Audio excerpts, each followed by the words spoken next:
Well, viewers, if the New York police snaps the mugshot today of a former POTUS, it will immediately register in U.S. history as a significant date because it will be that of 45th U.S. President Donald Trump, making it the first ever for any U.S. president, sitting or past president, to face criminal charges in a U.S. court of law.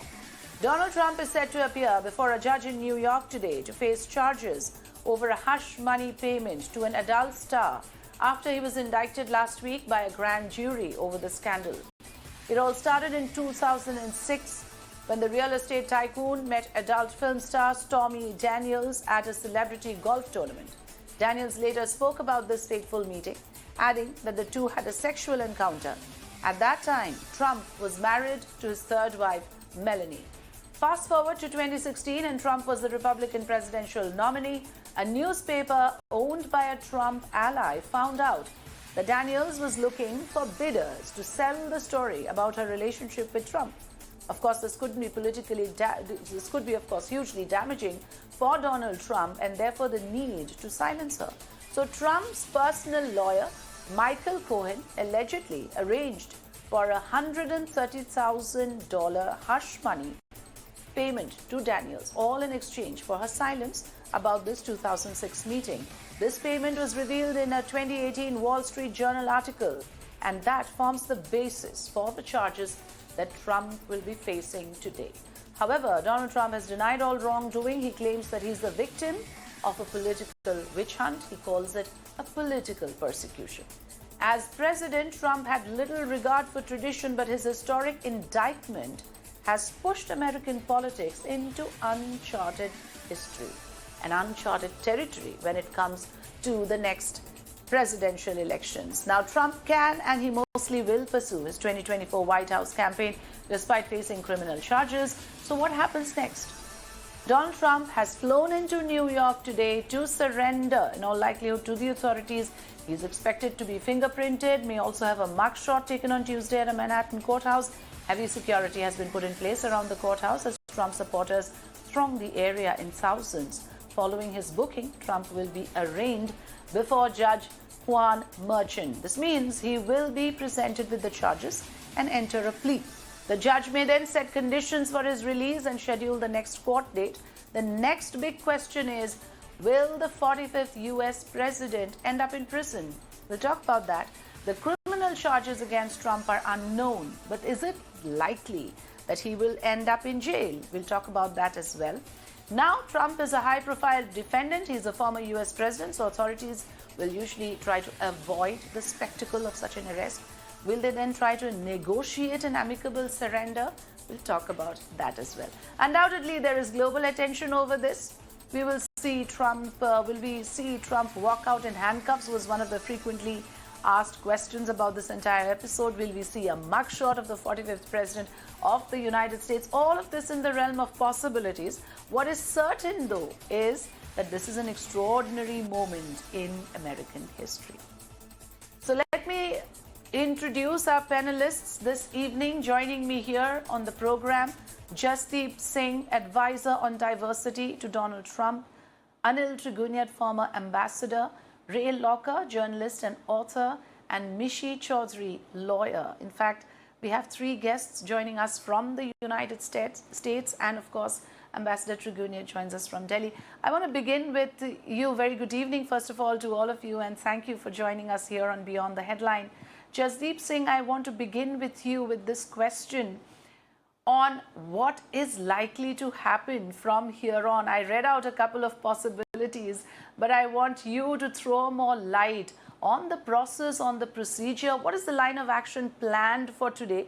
How is Mr. Trump planning to go about this, given the media reports have indicated that Donald Trump was caught quite off guard with the indictment?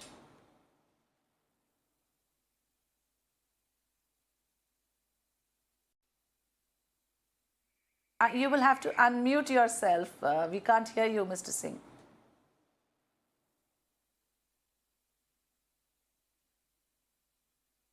Jasdeep Singh, could you please unmute yourself? Yes, carry on, sir. Hello, can you hear me? Yes, absolutely. We can. Go ahead.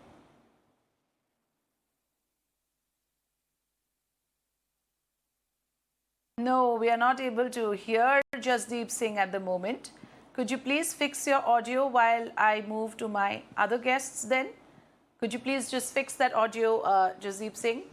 I want to then put that question to our other guest who's here on the program with us today. This is very important and very significant. Ray Locker, as a journalist, you would be following all the developments very closely, as I imagine. The indictment per se, on one hand, and the process and the procedure, the kind of exceptions that could be made for a former US president. There's a lot of curiosity around what, in terms of actual happenings that we are going to see very shortly from now. It's going to be fairly tame inside the courtroom and inside the courthouse. Reports are that he will not have a mugshot because that could be highly inflammatory. He'll use it to try to publicize what's happened.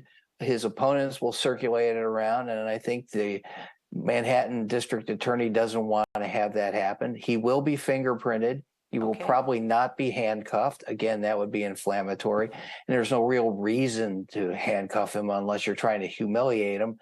And in Trump's case, that probably wouldn't work anyway. So it'll be a relatively routine arraignment, except it's for a former president of the United States. And I doubt we'll see anything over the top in terms of, courtroom antics or outside the courtroom protests. It's been fairly quiet so far in New York. There's a ton of security. And I think the big show will come later this evening when he gets back to Florida and does his event at Mar-a-Lago. Yes, indictment apparently has boosted Donald Trump's poll numbers as well. I'll come to you on that. I believe Jasdeep Singh is back with us. Yes, Mr. Singh, I had asked this question to you on what you feel is really going to be the line of action, the process that, Mr. Trump would have come prepared with, given the fact that there were media reports saying that it has caught the former president off guard, this entire indictment episode. No, President Trump was prepared for this from the first day when he came out to run for president in 2015. There have been false cases like this against him, and this witch hunt has been going on for years. And President Trump and his supporters have been prepared for this day. And all the reports in media that he's going to surrender or, a person who's absconding surrenders. President Trump came on his own. He's going to be going to the court, and he's going to be fighting this case today. But I would like to say that today is a very dark day for democracy in America and pretty much throughout the world. Other nations should take a note of this and see that how the oldest democracy in this world is being used today as a political tool against a former president and a leading candidate for the next elections in the United States.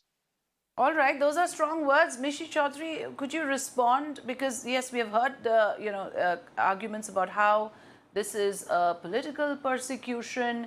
There is election interference, if I remember correctly, as one of the arguments from the side of Mr. Donald Trump.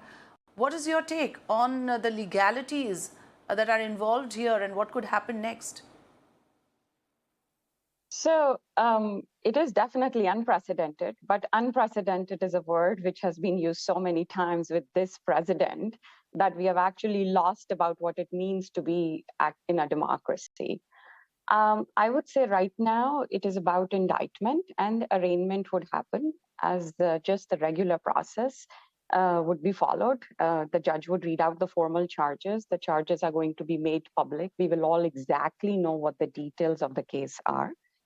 But this is not the only case against this president. There are three other very crucial ones which are going on. One is, of course, the federal investigation in the handling of the classified documents.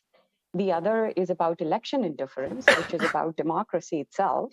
And the third one also is about election interference based in Georgia. We haven't yet seen what the prosecutors in those cases are going to do. So I am going to say that this one is a little different. Here, hush money, as you rightly pointed out in your report, was paid. Now, many a times, just paying hush money itself may not be illegal. A lot of times, they have been covered by non-disclosure agreements. We've seen many people use such non-disclosure agreements. The problem here is whether this payment of the money benefited the candidate Trump in 2016 for his elections, or was it for a personal purpose about keeping it from his son or his wife at that time? And that's where it would actually pivot on. Now, Okay. we do not right now know all the charges. There are at least more than 24 of them. This is an arraignment, which is like in India, we file charge sheets here. Here, Yes. an indictment has happened. He'll appear in the court, and an arraignment charges would be read out here. Now, the idea here is that New York is a state, and the district attorney has a lot of power to actually investigate and bring out charges as they see that whether they are good or not. I would say the emphasis here is on the evidence. Emphasis here is on the case itself. But any involvement of a high profile person, such as this one, it is bound to have two lines. One is the judicial line, which is about rule of law, what it actually happens in a case. And Yes. the other is the political line. Yes. And for the politics of it, we have people, critics, as well as supporters from both sides. Right. Some of ones who want to call it a dark day for democracy, the other ones want to show the power of rule of law, that nobody is above law, whether you're a president or you're not. It depends on how one sees that.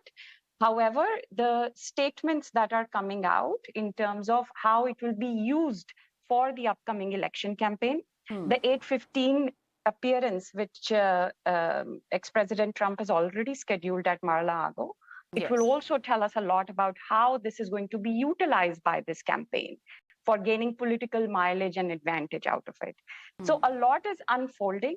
But the one thing which I will remind is this is perhaps one of the smallest cases in the long line of investigations that are currently on.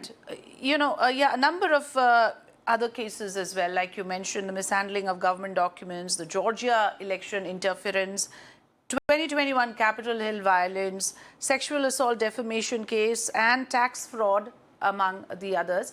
I want to bring in Ambassador Anil Triguniat here, and as we just mentioned that there's a huge political side to this, and just like we have it here in India, there's always going to be two opposing points of view on why this is happening. But as a diplomat, I want you to throw some light on the fact that is this going to affect Trump's campaign? Is it going to bolster his campaign? Will this be a great sympathy card for him? Or will this be short-term gains, but in the long run, for the electorate at large, it might not cut much ice? Well, as far as I know, I think that there are two or three things we need to keep in mind. One is that President Trump thrives during controversies, and he creates controversies. So it becomes a media tamasha for him, and he's hoping to gain out of it. As far as this particular case is concerned, and as the lawyer, Nisha Chaudhary, has also spoken about it, I think that this is not a very serious case in any way. I mean, even if he's jailed, he can contest the election from there. He can continue to. So that is not such a big deal. But there are other 2 or 3 cases where there are great possibilities, and if he's arraigned in those and eventually he's punished, then he obviously could be barred. One is, of course, this insurrection during January 6th, when democracy itself was compromised in the country. And so I think that is where it is possible under the 14th Amendment that he might have a problem there. And second, of course, as far as Presidential Record Act is concerned, under that, every president or public dignitary should surrender all the classified documents to the National Archive, which he did not do, and which have been found and listed. But then you have President Biden, who was recently as vice president, also had it, and there are many others who had access to those documents and failed to turn it over for whatever reason. And so I think that there is too much on the plate here at the moment, but President Trump obviously thinks that he's likely to gain. On the other hand, politicians from the other side of the spectrum, President Biden refused to comment on it, but he is obviously, they're hoping that his chips might be down. But I must say that in the Republican Party, there are at least 20 to 30% Republicans who are diehard Trump fans that we have seen during the January 6th and thereafter also. Right. So I think he's counting on them and increasing this his base.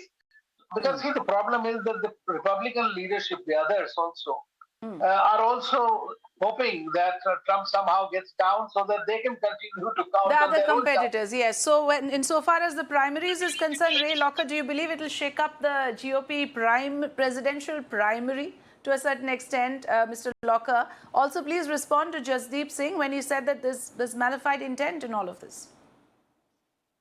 There's no one is out to get Donald Trump to eliminate him as a candidate. There's not some conspiracy by the deep state to get rid of him. He's under multiple investigations because this is part of a pattern that Donald Trump has done since the 1970s.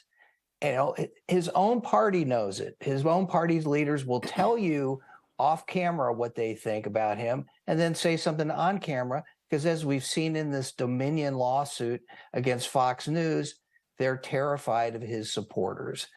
And I have talked to many Republicans over the course of Trump's political career who have said that to my face, and I've seen it happen when they get on the camera and say something else. So he will get a short-term advantage in the polls because there's a sympathy and people feel like he's being victimized, and that sells to a certain number of people. But as we saw during the January 6 hearings, people say they weren't going to make a difference, but they did make a difference. We haven't even seen the indictment yet, so we don't know what the evidence is. And it's easy to talk about what it all means when you haven't seen the evidence. And as your other guests have mentioned, there are more investigations coming, so there's more to come. Many of the candidates who want to run for president on the Republican side or have already announced want him to go away. They're mad at what happened in the 2022 midterm elections, in which Republicans did not do as well as they expected, in large part because of their closeness to Donald Trump. And don't forget, in 2018, they lost the House of Representatives by a lot. In 2020, he lost by 7 million votes. And don't believe any of his claims that it was stolen from him, because it wasn't. The same thing in 2016, he lost by 2.9 million votes, and it was only because of the peculiarity of the U.S. electoral vote system that he was able to win that time. He claimed fraud then. We have two very clear opinions then here. Jasdeep Singh, I would like you to respond to that, because on one hand, you heard Ambassador Trigunyat saying, yes, there's a steady following that is unlikely to be moved by any of this. But you just heard the figures quoted by Ray Locker as well. I want you to also tell us about what Mishi Chaudhry cited about how, here is a man who's almost like a habitual offender. This is not the first case against him. There's a series of them. Your response, sir. The district attorney of New York, Mr. Bragg, who ran on election, his campaign was that I'm going to get Trump. He's the district attorney who's not focusing on crime in New York, where the criminal charges against criminals are being dropped. But he's going after an former president and a candidate from another party. It shows everything. When the Justice Department refused to take this case, they said there's no merit to this case. And District Attorney Alan Bragg has taken up this case. That shows that there's something wrong going on here. Okay. Yes, finish your point, sir. Go ahead. As far as Trump's support is there, we have seen that President Trump's support since Thursday, when he was indicted, has gone up. The recent polls are showing that he's way ahead. He has in these 4 days, the campaign has collected $11 million. So Trump is Trump. This is not the first time he's been tried in the Russia hoax. He was twice impeached by the Congress, so this is nothing new. Okay, so he's been targeted over and over again. Mishi Chaudhry, do you concede to that view that here is a man who's been targeted over and over again? But I want you to also, as closing comments, tell us about the indictment, the fact that it's under seal. So are we then speculating about how serious they might be when we don't know yet what are the exact nature of charges?